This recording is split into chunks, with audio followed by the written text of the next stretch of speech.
Be ready. 5 seconds. Start.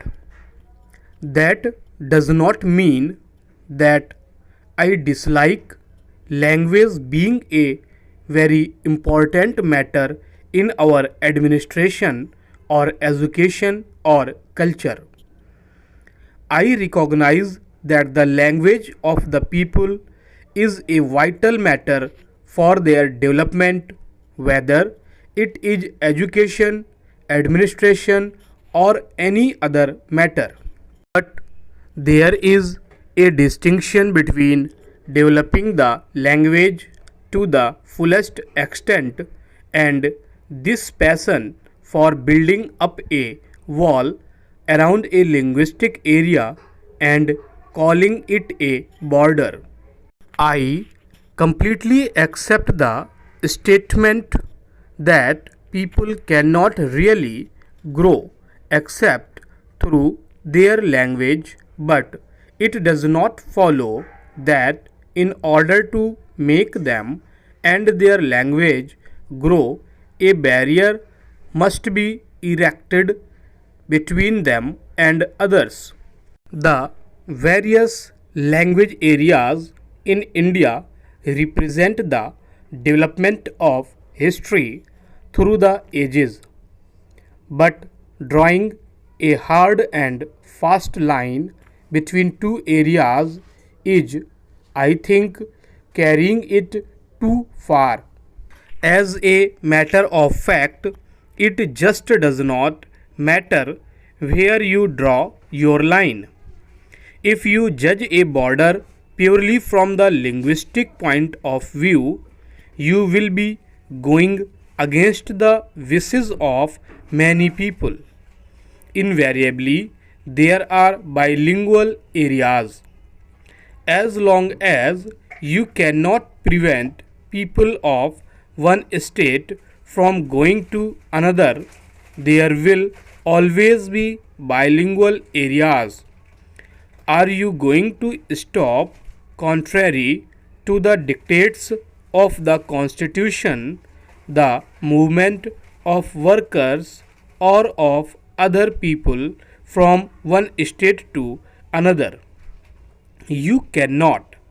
Therefore, whatever fixed line you may draw, people on one side may be attracted to the other and move there, and thus change the linguistic composition of the state or of the border area.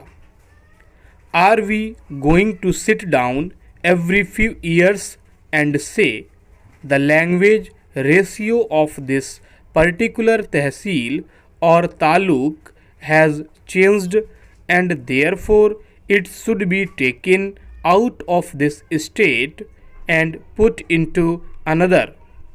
You must realize that while there are clearly marked linguistic regions, there are also bilingual areas and even trilingual areas between two such regions. And wherever you may draw your line, you do justice to one group and injustice to another. From the language point of view, good reason, good logic, and good argument can be found for each side of every case. This is the difficulty. If there was logic only on one side, we could decide easily, but there is a logic on both sides, and the two logics conflict and the same to be balanced. You may balance them and say that one argument is stronger than the other, but generally, if the case of one side appears better, the case of the other side seems pretty good too. Maps and census figures have become the fashion now. Are we to weigh in a balance how many individuals speak one language and how many speak another. It will lead to all kinds of fantastic situations. I submit that we must consider this matter separately from the question of language. Of course, all the great languages of India which are mentioned in the constitution have to be developed. I would go a step further and say that even those in the northeast frontier area and elsewhere ought to be developed. Further, the development of one language should not be and cannot be at the expense of the other. I am convinced that the development of any one of the great languages of India helps the development of the other languages.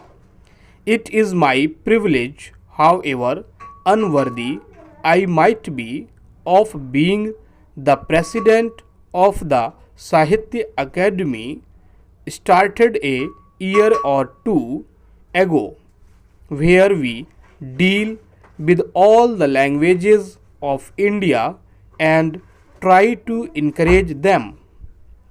The more we discuss these matters, the more we see that encouragement, development, and growth of one language result in advance to the other Indian languages also.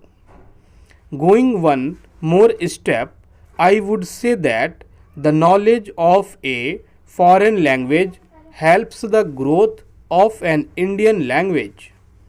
If we are cut off from foreign languages, we are cut off from the ideas that are contained in those foreign languages and from technology which is part of modern life. Therefore, let us not think of excluding a language.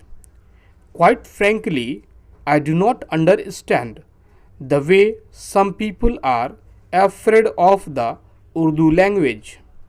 I am proud to speak Urdu and I hope to continue to speak Urdu.